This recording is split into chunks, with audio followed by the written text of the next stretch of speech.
So the Pakistan basically, three like dynasty, you can say that, this like Bhutto family, Nawaz Sharif family, and now newcomer is Imran Khan and his cohort. But at the same time, Imran Khan is not only a prime minister, he was a superstar before he became a prime minister. So he was well known, well respected in terms of the sports world in his own country. He was, seriously, respected in the 90s, 2000. But then he decided to come into politics, and then that made things much more complex. And so, like recently, what really happened? It looks like he did something, and then said that the opposition party brought this idea that no confidence vote. Can you just walk us through like what really happened in like last 1 month, that time frame? So I think that it's not very easy to walk you through without in just what happened last 1 month. There's more context to it. Okay, go for that. And the context is that whenever you interfere with like military appointments, which happens often in Pakistan, the military gets a bit offended. So you saw that you saw how I wrote about in the 1990s when Benazir, Bhutto, and Nawaz Sharif interfered in military appointments. The military got offended, and the military rebelling against them as well.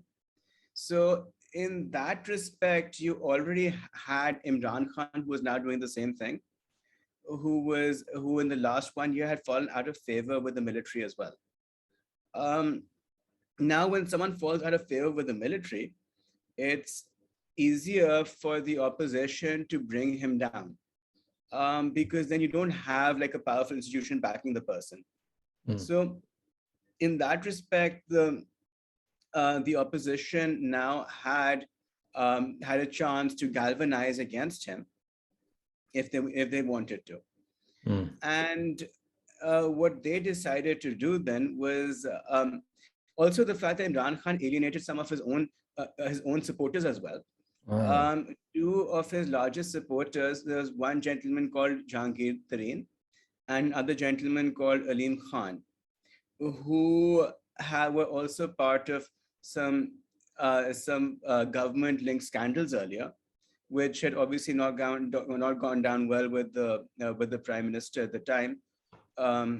But in any case, they had a falling out for whatever reason, and these guys also decided to break away from the prime minister's main faction, and then they made their own faction, so to speak, or their own factions. So you already had the infighting going on in the political party. So I suspect that when the opposition saw that, and then they saw that the military wasn't exactly backing this gentleman either, they decided to go for the jugular. And the thing is, the talk of the vote of no confidence has been going on for more than the last few months. It's been an issue. They've been discussing it on and off for the last year now. So that's this is an important point because of what the prime minister, well, ex-prime minister, said later, which we'll get to.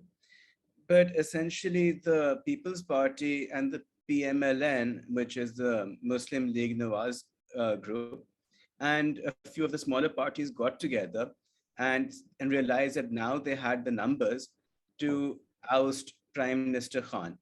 Now their Prime Minister Khan was also a bit upset about the fact that there would be defections from his own party as well. That's what upset him the most, because you can't. Because there's a law in Pakistan which says this is to stop horse trading, that you can't vote against your own prime minister. So for him, that was also an issue.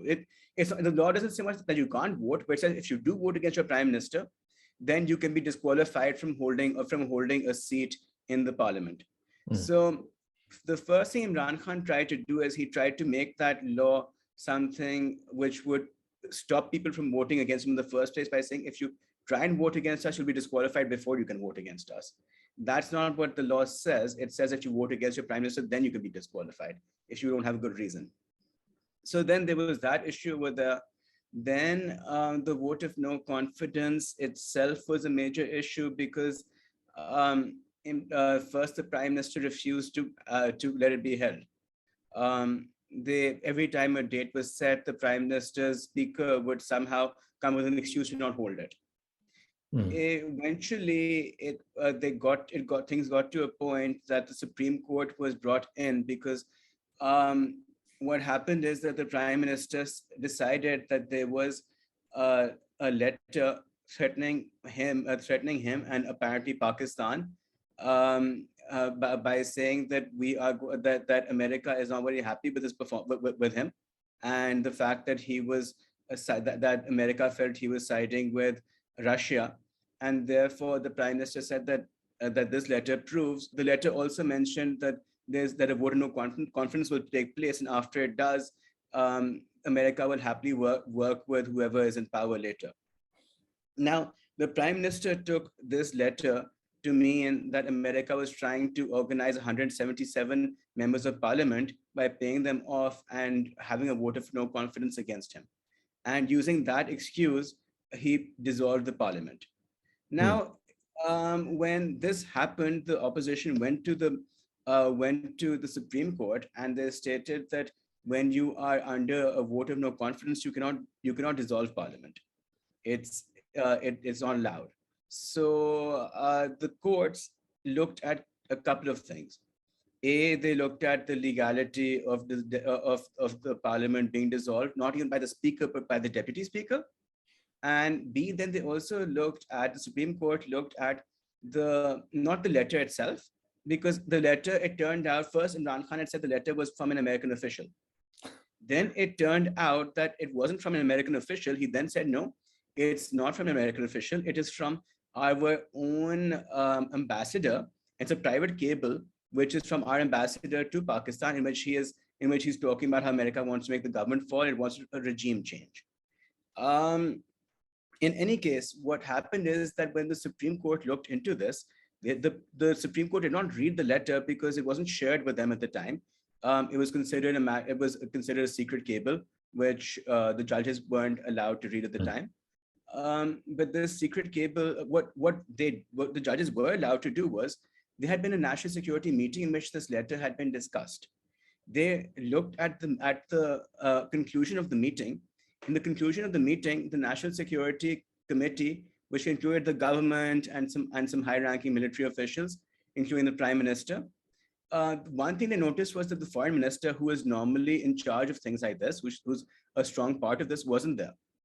Then there was an implication that the National Security Advisor wasn't even taking this meeting seriously. Then they found out that the National Security meeting conclusion was that this was not something that even required probing. It was not. It wasn't a matter of high significance. And then this letter wasn't even talked about for the longest time until the vote of no confidence became an issue for the Prime Minister, when it suddenly became relevant to him. So because of that, the opposition was offended because the Prime Minister was talking about treason, about holding 177 members of Parliament guilty of treason, which obviously offended them for the reason we're all Pakistani, we're all loyal to Pakistan. But secondly, they felt that the contents of the letter were being exaggerated. Now, later on, when the vote of no confidence was forced to take place because the courts ruled that's illegal to not hold a vote of no confidence in this situation because the speaker's actions were illegal. The date was meant to take place. The government kept filibustering the issue till the point that it was about to be almost midnight and the vote hadn't taken place.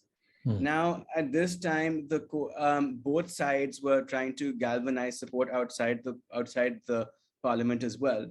And I think the opposition's pleas were listened to because the Supreme Court ordered opening up the Supreme Court before midnight.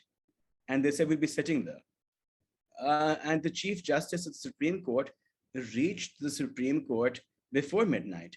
And that, I think, to a major extent, galvanized the government into doing something.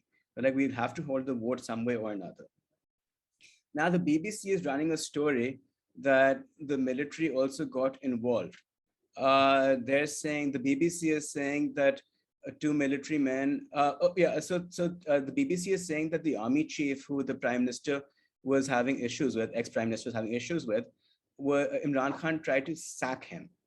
And this was, but again, now this is also a constitutional issue because you're facing a vote of no confidence.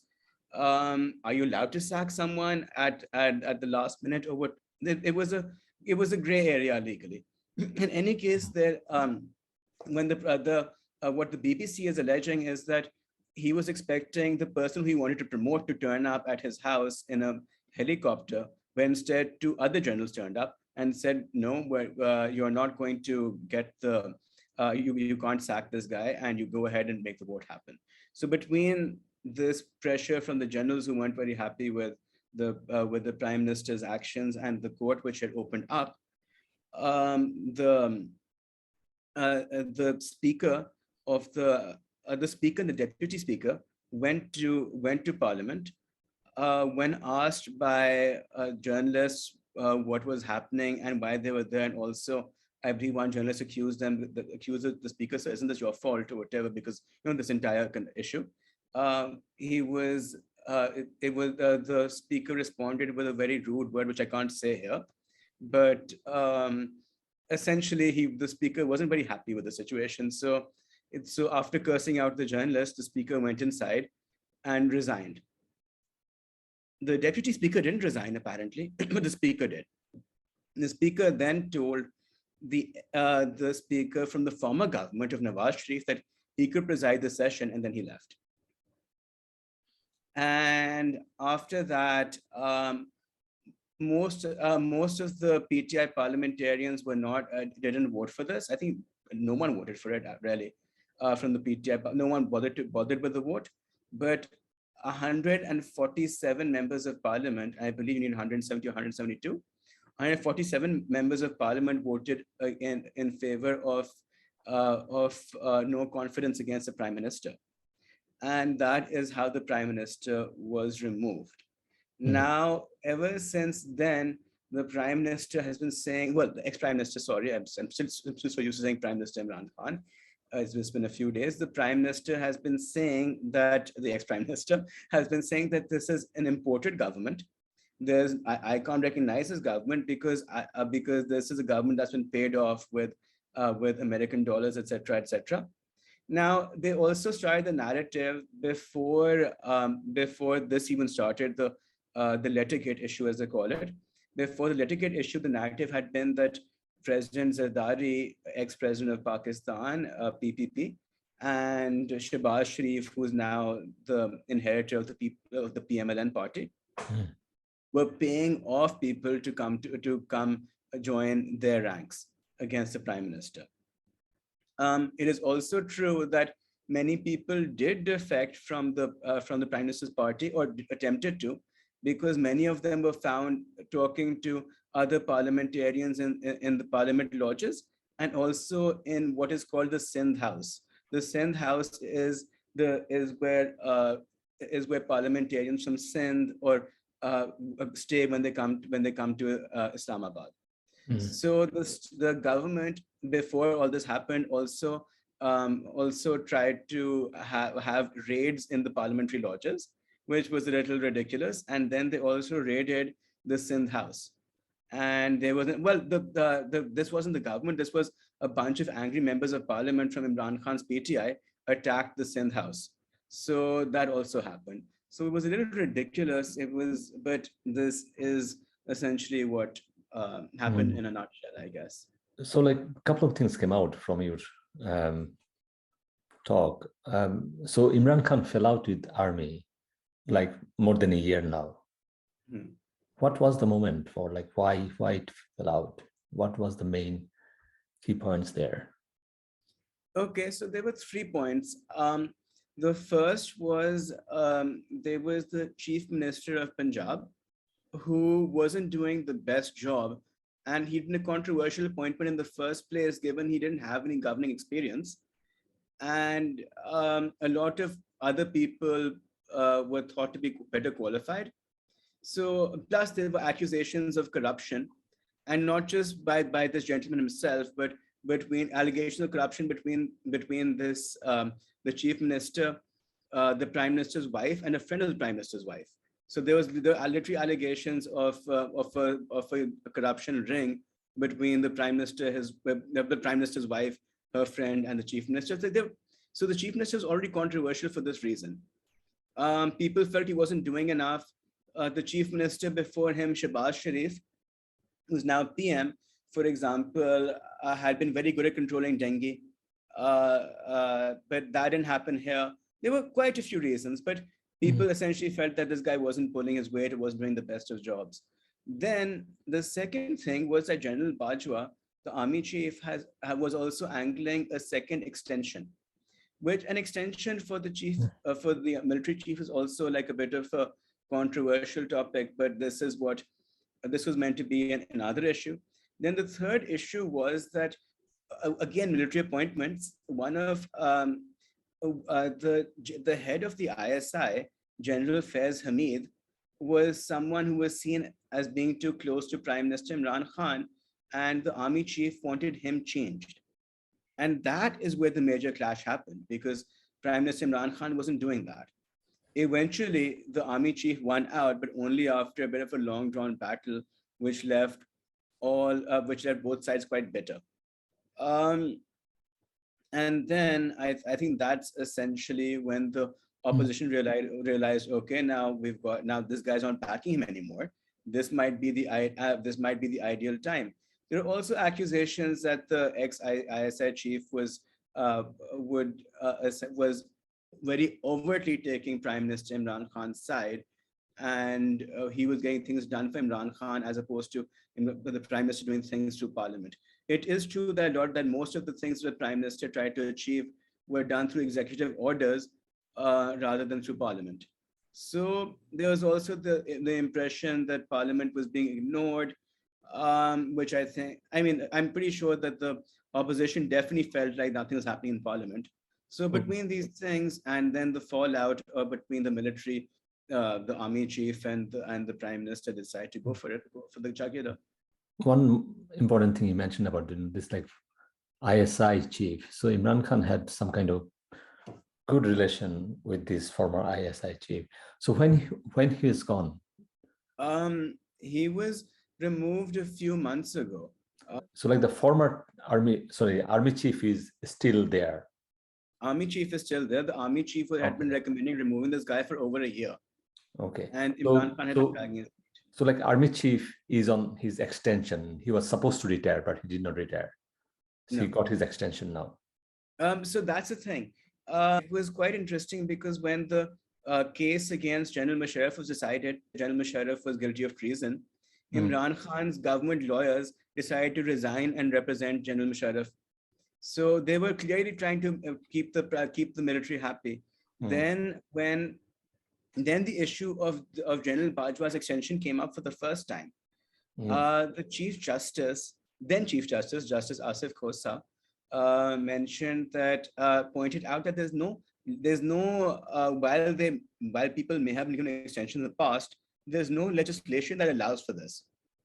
When that happened, when the Chief Justice pointed this out, Imran Khan had special legislation made to give General Bajwa his first extension. Okay. So then the impression for a lot of people was that General Bajwa wanted a second extension as well. So that is when the falling out happened. And that is also, and then that, and plus the issue of military appointments, because ISI appointments are also seen as military appointments, and it is normally seen by the military that the civilians should not interfere in these appointments. And so when the change was supposed to happen, and the prime minister of the time didn't agree to what the prime minister was, what the army chief was saying, that's what led to the falling out, and at least another falling out, so to speak. This is quite interesting because it shows, how militarist power is so entrenched in Pakistan's politics. Absolutely. In a like bigger picture. With me, like it almost sounded like there were this kind of power wrangling between the prime minister and the army chief. And I think when army chief got his first extension, Imran Khan thought that I did give a kind of favor to him, so he would show some kind of loyalty towards me. But it did not work like that. So the army is the army. I think army's default position is we always have the upper hand. And we have to accept Absolutely. it. It's actually very similar to when Nawaz Sharif was removed in the previous government, because um, well, he may have been removed by the Supreme Court over not declaring an asset, but the fact is that the movement against him started with a lot of support initially by a gen and this is available in journals and academic papers as well. The Mm, initial movement was started against that was started against Nawaz Sharif, was started by Imran Khan mm, with the backing of a particular general as well, which at that time the army chief did not agree to. mm, So otherwise, there was a strong chance in 2014 there would have been a coup, mm, but the army chief didn't agree to it. But a general had been backing Imran Khan at that time. But mm, then when the army chief this army chief, General Bajwa, I believe, maybe I'm mistaken, I forget now, had a falling out with Nawaz Sharif over what was called the Dawn Leak scandal. mm, That is when suddenly this massive campaign started to get rid of him, and it culminated in Imran Khan registering a case against Nawaz Sharif, etc., etc. mm. But yes, I feel that anytime the military is not happy with you, either they give the opposition a push, or they step back and let the opposition take the other guy out. Mm, mm. I mean, like I think my understanding is like, obviously military has got this historical relationship with USA, and it looks like it's very deep and it's very strong as well. And I think when we saw Imran Khan went to Russia to meet Putin just before the invasion, it it almost like, to me, he was just trying to save himself because he lost America's any kind. And I think he was mentioning about in 2021 that he more or less fell out with like Biden, and he was more happy to deal with like Trump. Trump was easier for him. So those kind of things where he was talking. So it looks like this everything kind of fit in this like game of chess where army got the upper hand and more or less his fate was decided.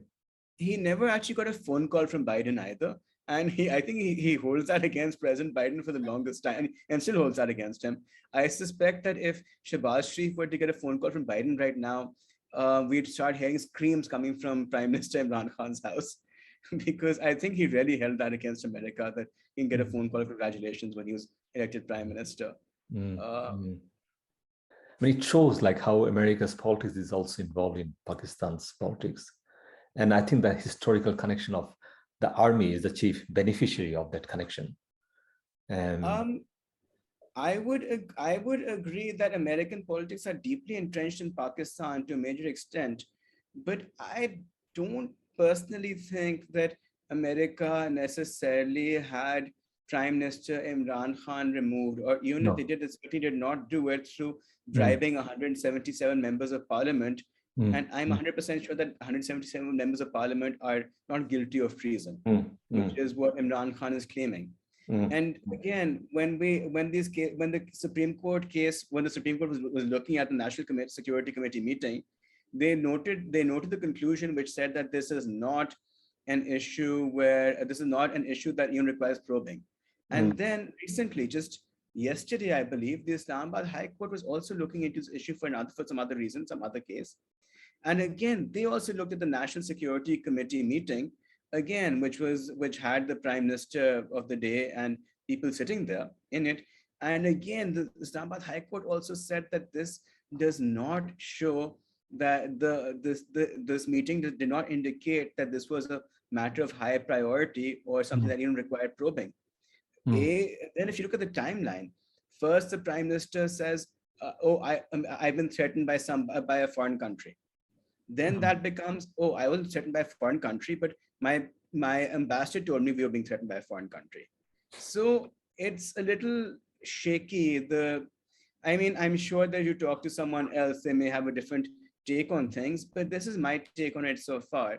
If you have two courts of the land which have looked at the meeting, and it transpired in the during the proceedings of the courtroom that that the national security meeting did not consider these, they did say it was undiplomatic language, and they did say, I forget but they had two issues with it, but Mm, none of them were based on the fact it's a foreign conspiracy to mm, make the government fall with the help of half the or more than half of the National Assembly of Pakistan. So mm, in that respect, I think that there's stretching going on, and there's disinformation being fed to the people of Pakistan, who are now very angry. Not everyone, of course, because your average person is looking to just get by. It's a poor mm, country. The cost of living has gone up mm, absurdly. mm, So when this new prime minister came in, was he said that he is going to make poverty alleviation an important part of his agenda. He increased pensions for retired state employees. He also said he was going to increase the minimum wage, and he said he was going to give a special Ramzan package, which would make certain food items cheaper during the month of Ramzan. Hopefully, that'll carry on into subsidies with other food items later as well, because honestly, it is a poor country. People need mm, it. mm, Um, you if you have a good job, you'll end up like paying for other people to eat, even they don't have even they have a job. Like, it's actually that mm, bad, the conditions here. mm, So given that a lot of people were genuinely unhappy with the prime minister, but then there's also this class of people who the prime minister, who are already the ex-prime minister's voter base. Many of them, when they heard the idea of foreign conspiracy, just the fact that Pakistan has historically been interfered with a lot, meant that it kind of galvanized them into thinking we have to support the prime minister, or the ex-prime minister rather, in this.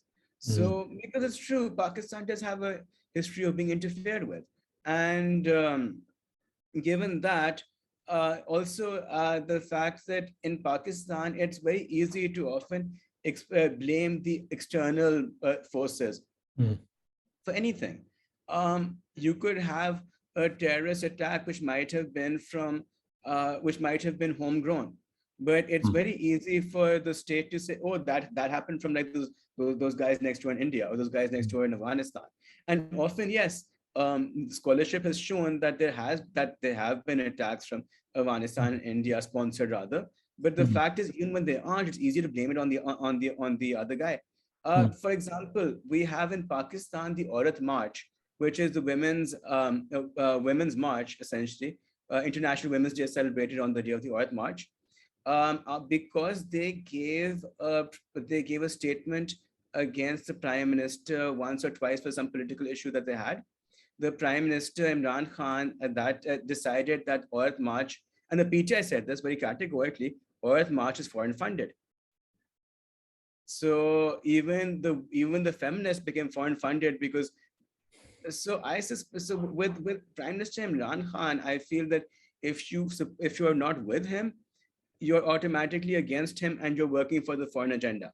Like, that is his go-to response for things like this. mm, Unfortunately, it's something which a lot of people tend to believe. And even now, like, if you look at often when you look at memes in the last 1 year, it would be like, oh, the LGBT community, the Aurat March women, and America, India, whatever, all conspiring to bring Pakistan down. So it's this ridiculous, homophobic and sexist environment, which seems to be fostered by the prime minister, and then he uses that to galvanize his supporters. mm, And interestingly, a lot of people who are critical thinkers who support him have also come out and said that no, these policies of the prime minister are definitely sexist, to say the least, and misogynistic. So I guess it's just a part Mm, mm. of Prime Minister Imran Khan's politics. I mean, like, I want to touch one more thing because Imran Khan obviously wanted money. He needed money to feed people. That's important. And without that, he was becoming seriously unpopular quickly. Um, I remember he had some kind of initiative with IMF. What happened with IMF? So IMF gave us a lot of money. They gave us a lot of loans because, as Imran Khan and his government put it, the previous government had left the economy in a bad way.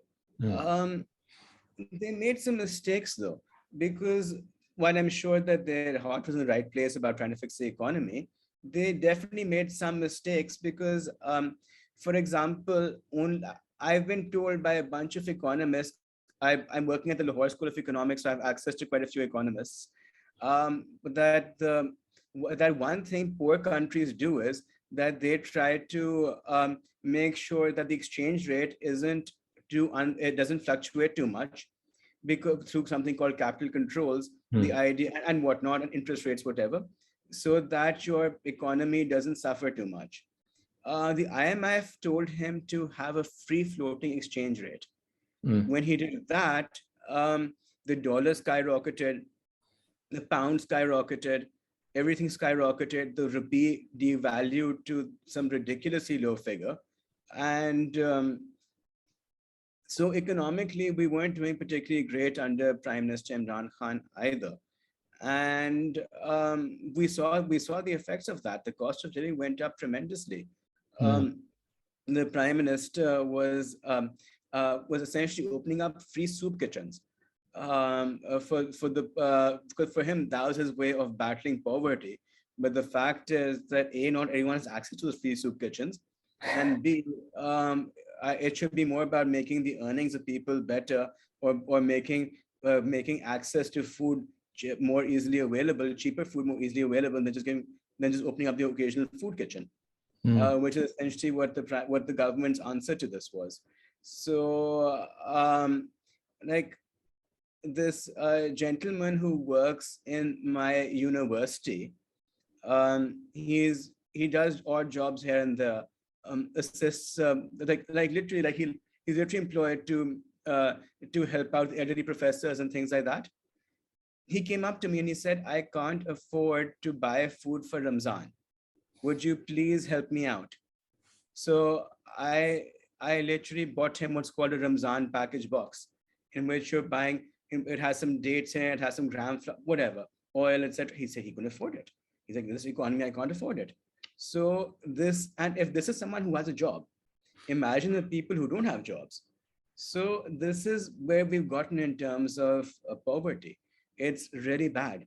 And I feel that the people who were supporting these economic policies were either the ones who were incredibly blinded by the fact, by the star power of Prime Minister Imran Khan, because there's a lot of people who are, mm, or they were the people who could afford to not let that matter to them. And while a lot of people, your next meal might not matter to, because maybe because a lot of people can afford the next meal, the majority of the people aren't quite that lucky. So word on the, so a lot of people, if you spoke to them on the street, especially in urban Lahore, um, people who didn't have jobs were cussing out the prime minister. People who did have jobs, who didn't have very high paying jobs, were again cussing out the prime minister. So, but the ex-prime minister, I keep saying prime minister. I'm still not used to saying ex-prime minister. So, yeah, I mean, on the ground, realities were quite bad. It was quite the mm, situation was quite desperate, to say the least. mm, mm, So that definitely contributed. mm.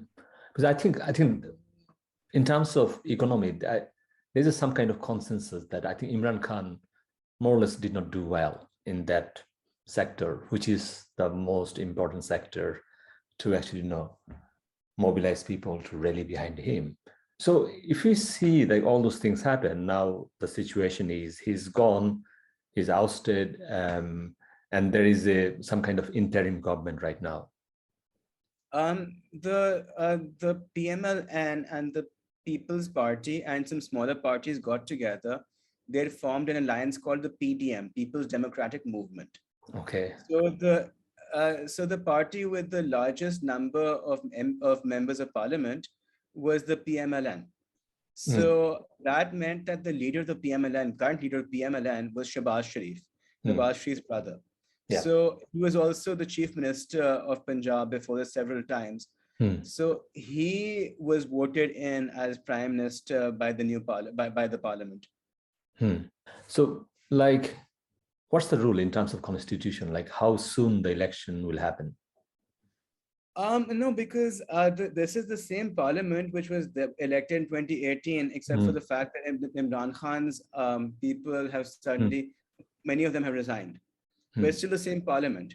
mm, And mm, Pakistan has a 5-year parliamentary period. So we're almost at year 4. We'll be at mm. year 4 quite soon. And then there's a year after that. So like maybe slightly over a year when we have elections. Like, what do you think? Like the Imran Khan's trajectory now, because he still has got huge amount of support on the ground. Has huge amounts of support. He has a strong support base with the middle class because they Mm, don't have to worry about where the next meal comes from, and they're the ones who he galvanized the most with the idea of corrupt opposition, which he's been singing, which he's been talking about for the longest time. So he's got a big major support base there.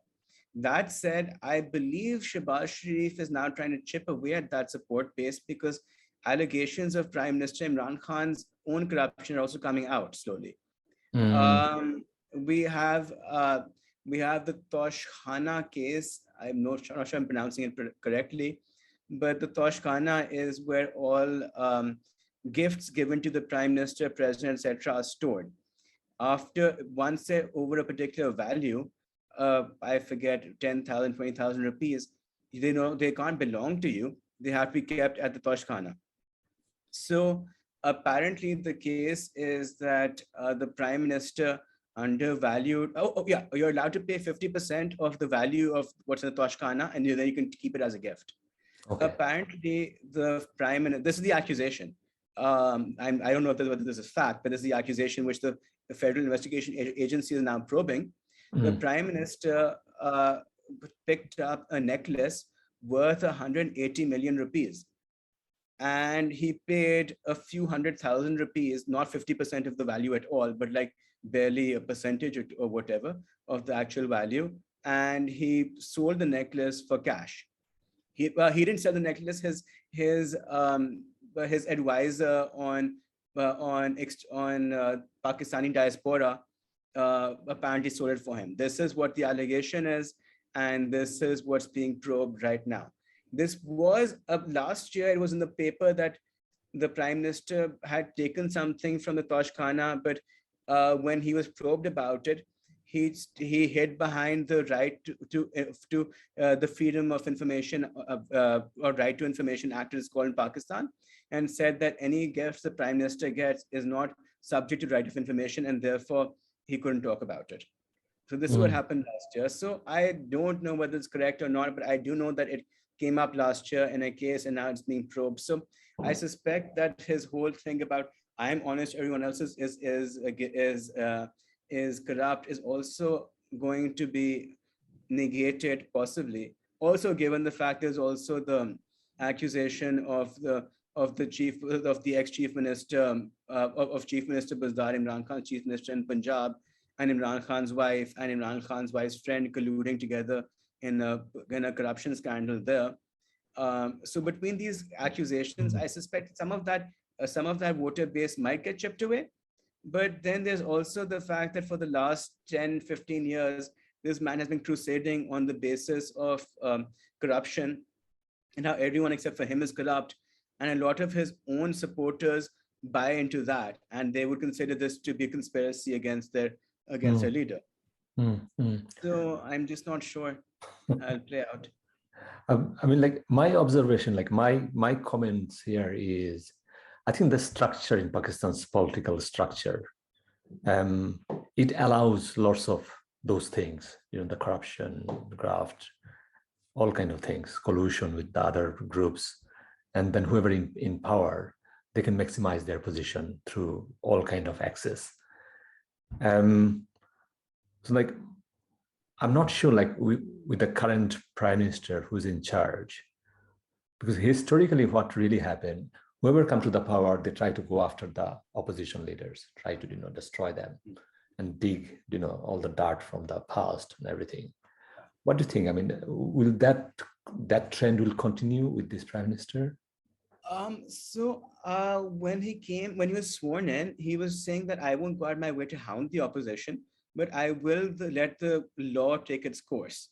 And then suddenly, a day or two after that, we find out that a case has been registered by the Federal Investigation Agency against the ex-PM. So I'm assuming, yes, there is definitely like some form of vengeance going on somewhere, because even right now, the current prime minister is out on bail because of cases instituted against him by Prime Minister Imran Khan.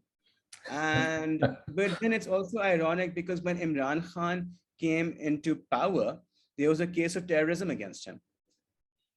The reason for that was, if you recall, I was telling you about how Imran Khan tried to paralyze Islamabad once, and he felt he was being backed by a particular general, and he was trying to essentially essentially cause martial law. But that resulted in an angry mob taking over, trying to take over PTV, which is a state-owned news channel, and mobbing the red zone, which is essentially where all the state institutions are. Mm. And it became it actually became violent because there were instances of his supporters beating up policemen, and it actually got quite violent. It wasn't just him; it was other parties as well. But yes, it got quite violent, and because of that, there were cases registered against him, including those of terrorism, which obviously he didn't get acquitted. He got acquitted of the charge. But then I also feel whoever's in power gets acquitted, and whoever's in the opposition ends up in jail, because Shehbaz Sharif spent some time in jail during Imran Khan's government. Many of Shehbaz Sharif's friends spent time in jail during Imran Khan's government. Mhm. So whether the regardless of the veracity or the authenticity of the crime, the opposition does tend to go to jail. So let's see what happens here. So, like, did Imran Khan ever go to jail? He only went to jail once, and that was at the end of General Musharraf's government, or around the end of General Musharraf's government, when he decided that he was going to side against General Musharraf. So How initially, long? Like how long did he stay in the jail? just a week or two, or maybe less than that. But initially he was actually very pro General Musharraf, and he was also pro war on terror, which is very ironic because after 2002, when General Musharraf didn't seem to empower him, he suddenly became anti-war on terror, and then also later on became anti-General Musharraf. So, so in fact, in 2002, he was trying to vote for this bearded gentleman from a religious parties called Jamaat-e-Islami, JUIF.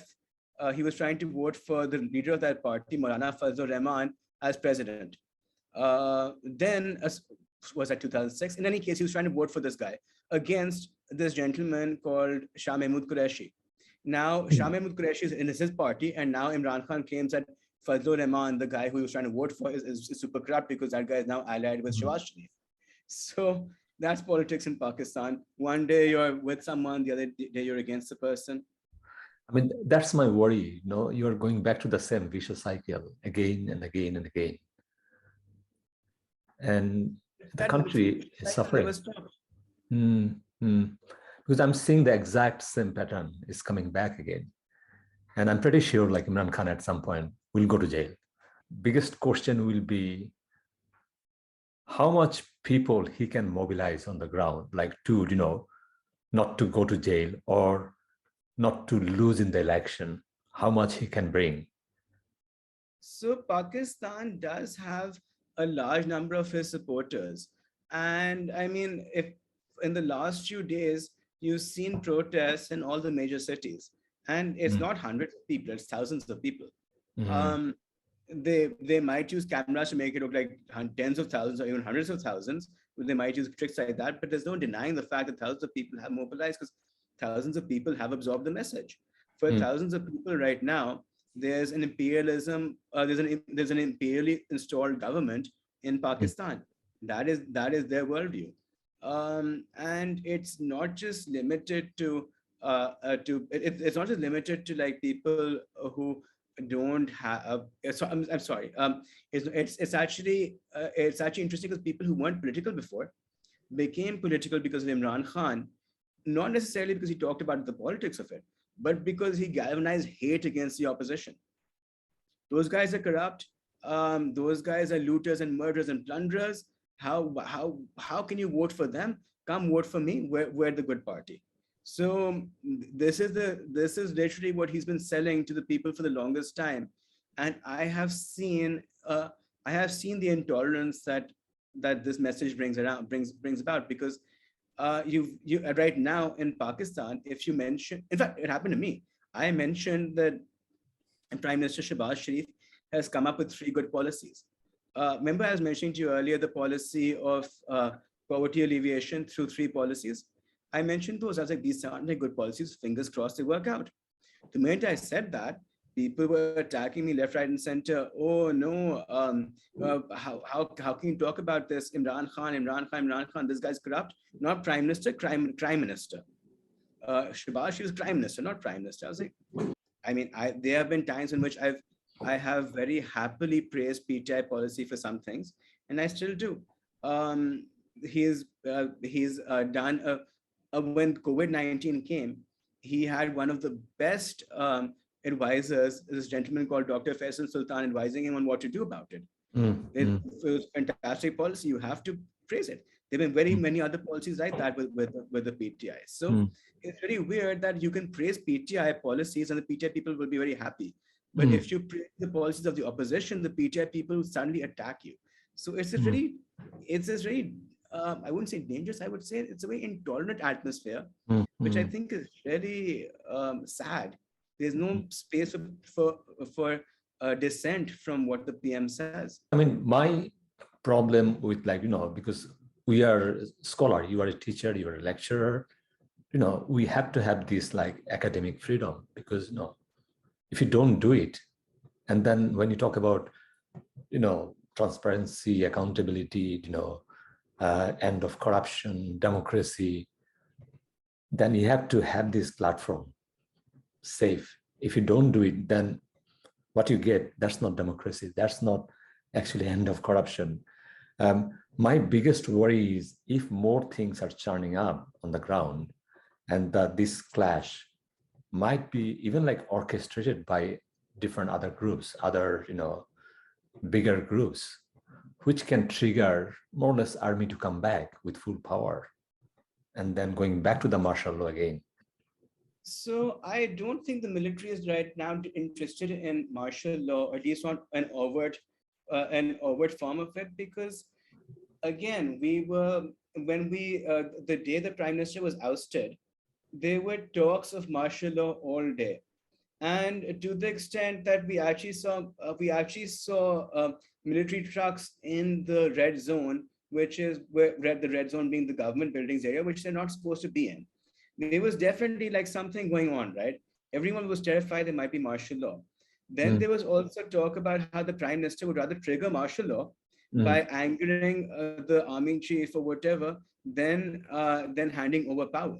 Mm. Mm. Despite that, it didn't happen. Mm. He angered the army chief clearly. He angered a lot of people clearly, but martial law didn't happen. So I don't think the military is right now in the mood to have an overt position in politics. Mm. They might want their voice heard, or they might even like tell people what they want done in the background, but they're not looking for an overt place. Mm. It's they don't want. I don't see that as an issue right now at Mm. all. What I do worry about is whether there can be interference from in the background. But let's say that happens all the time anyway. Mm. Uh, so yeah. So, like, if the future scenario, if the election happens, and Imran Khan was lost in that election. Do you think he would accept that position, or do you think? Anytime Imran Khan loses anything, he insists that there's been a conspiracy against him. So I would say not. Even in 2013, when he lost the elections, he decided that they would resign rather than be in the opposition. So, and even now, they've resigned. A lot of he's told his party members to resign rather than be in the opposition. So it's a little. I don't think Imran Khan takes no very happily, or takes well to situations that don't favor him.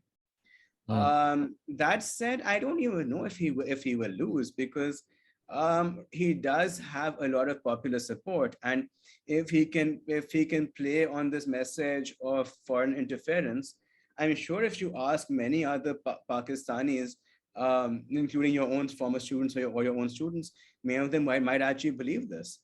And one of the reasons is because they're also being fed alternative facts. I gave you facts from the findings of the Supreme Court and the Islamabad High Court, but they might give you facts from a meme that the PTI put up as fact. A simple example of this is that there's a meme doing the rounds in Pakistan, which says Imran Khan left Pakistan with $22 billion worth of reserves. But if you look at the actual figures, Pakistan doesn't even have $11 billion worth of reserves. So it's quite at this also we keep this lettergate argument. Before this letter had been revealed, but Imran Khan was hinting towards it, a fake letter came out from from a purported American think tank, which was talking about how America wants Pakistan to fall, etc., etc. Then today, I found another fake letter by President Joe Biden to Prime Minister Imran Khan, saying that he's going to make his government fall. So the PTI seems to be very good at their meme game, or rather their fake letter game, and people fall for it. The tweet about this letter, or both letters, was retweeted multiple times. So it's quite easy to see how easy it is to engage the passions in people who vote PTI, or the people who feel strongly about anti-imperialism. So the anti-imperialist idea might just bring him back to victory tomorrow. He's playing a smart game in that respect, and it may not be the most morally correct thing to do, but it is something that's going to win him votes, and he knows it. So he'll go for it. One last point. What's your take, like when Imran Khan went to Russia to meet Putin just before the invasion? Do you think that damaged Imran Khan? I think he'd already damaged relations with the US already, so it wasn't that big a deal. That said, obviously, I don't think America took to it favorably. But at the same time, I don't think we actually managed to achieve much over there anyway, because the Prime Minister was going there with the aim of trying to get Russian energy to Pakistan. And I don't think he succeeded in that. He claimed he did, but there was no talk about a gas pipeline, for example, or there was no talk about when they were going to start bringing Russian oil into Pakistan or whatever. So I don't think whatever he went to do was successful anyway. But do you think that was a desperate move? Because he was running out of his options. Possibly. I suspect that Pakistan is not a country that can afford to alienate any strong country, right? So it's not even necessarily about options. Given that the economy isn't great to begin with, I think the Prime Minister was literally hoping to actually get a trade deal of some manner from Russia. I think that was literally what he was trying to do. And to rule out Russia because of whatever the world politics at the time are, would have been a mistake in Pakistan's case. It's like when President Zardari made a deal with Iran to get Iranian gas because Pakistan had an energy shortage even back then. He did it. Despite the fact that the world was sanctioning Iran, President Zardari still did it.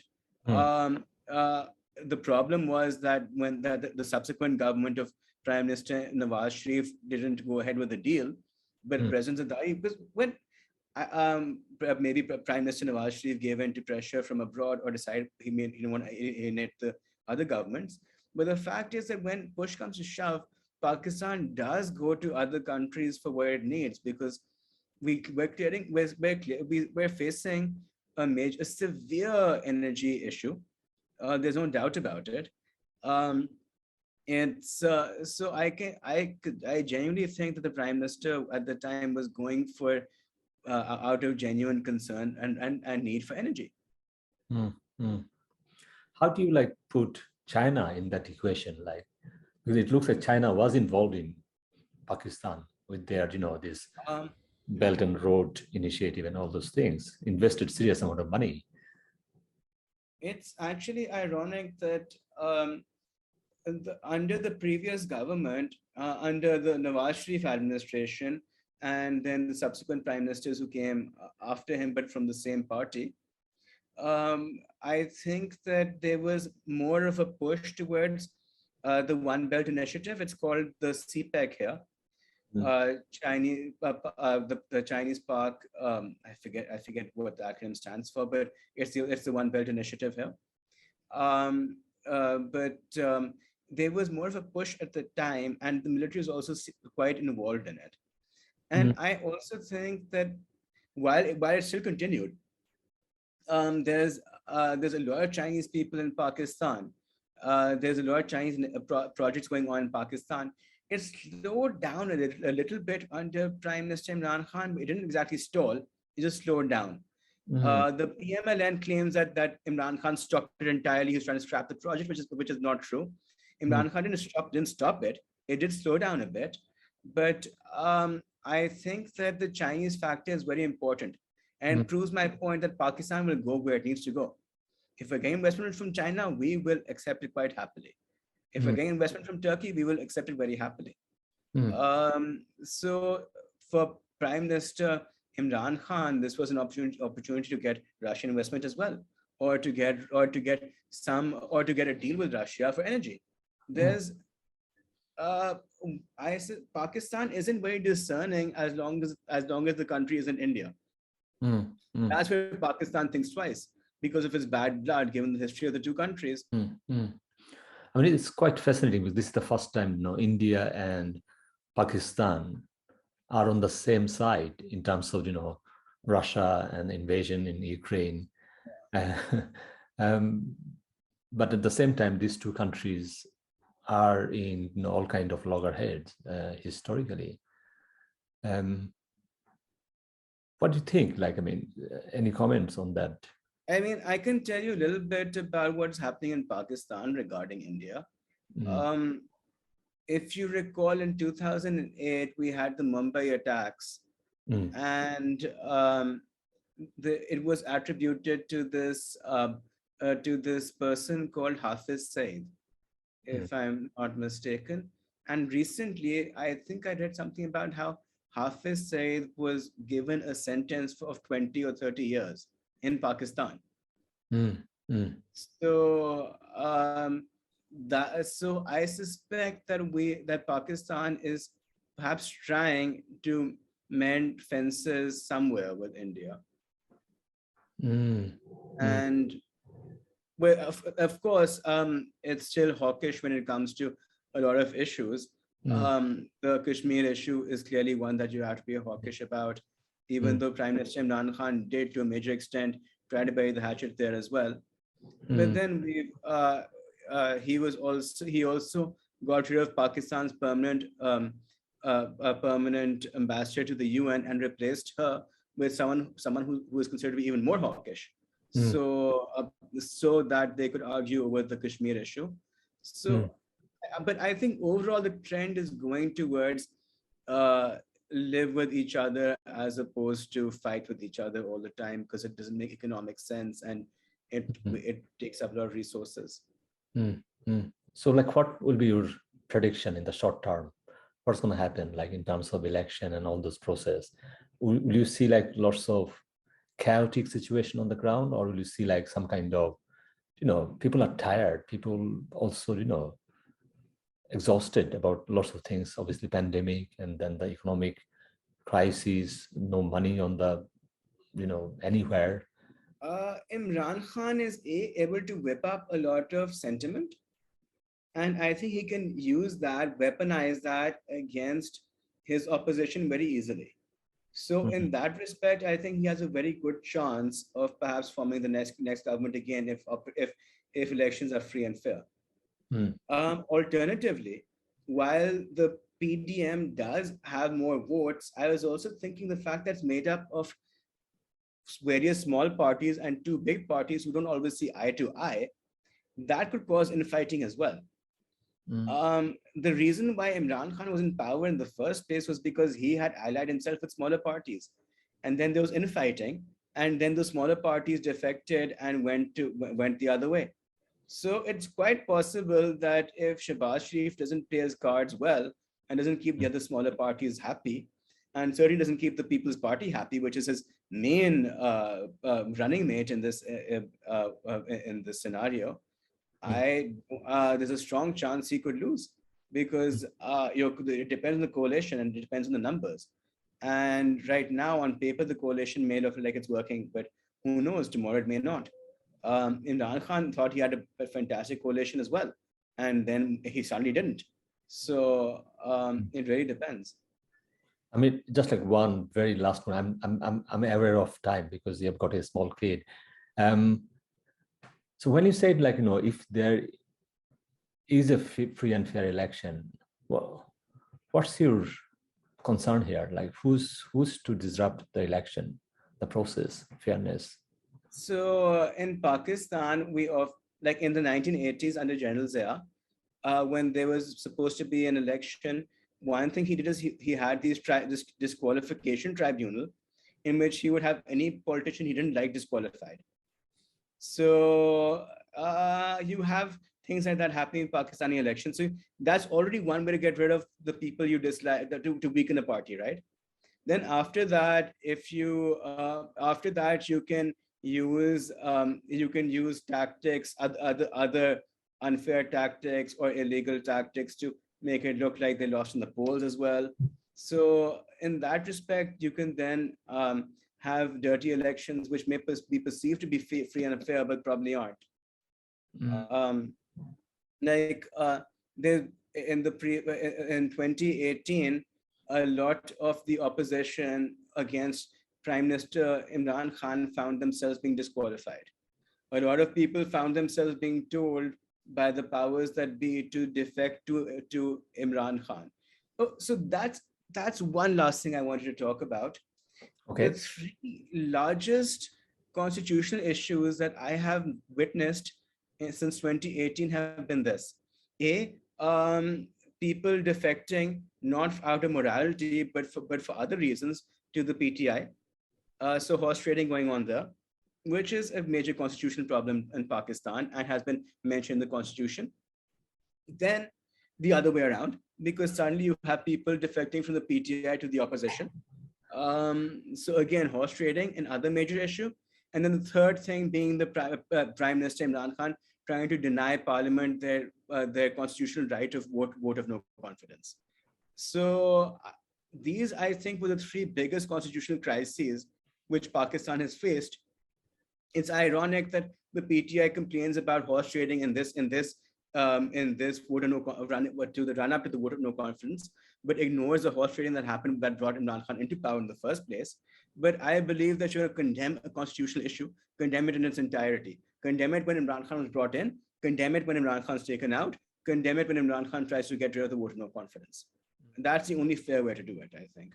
Mm. Mm. The only objective way to say it. Mm.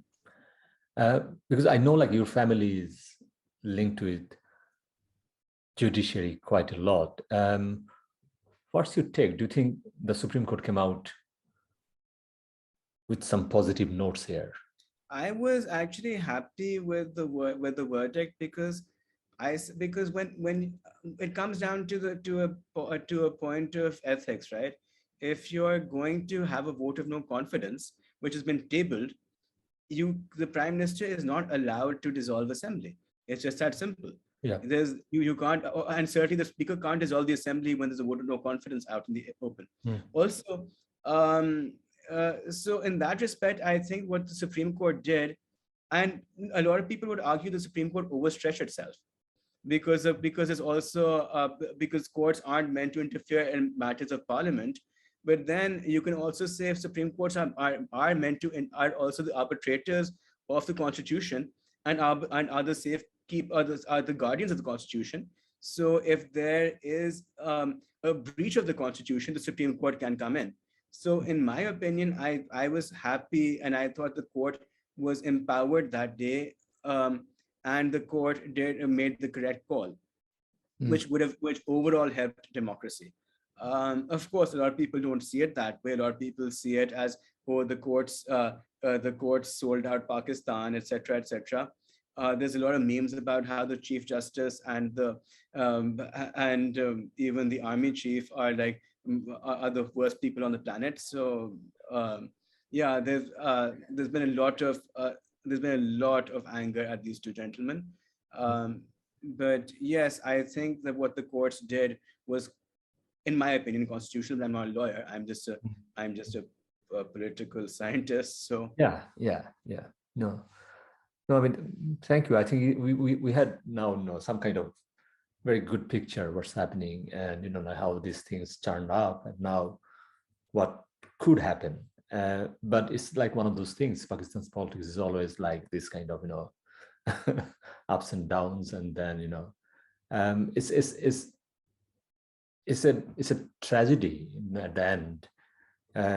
Pakistan could have done much better, and I think not any single elected government finished their term properly in Pakistan's history.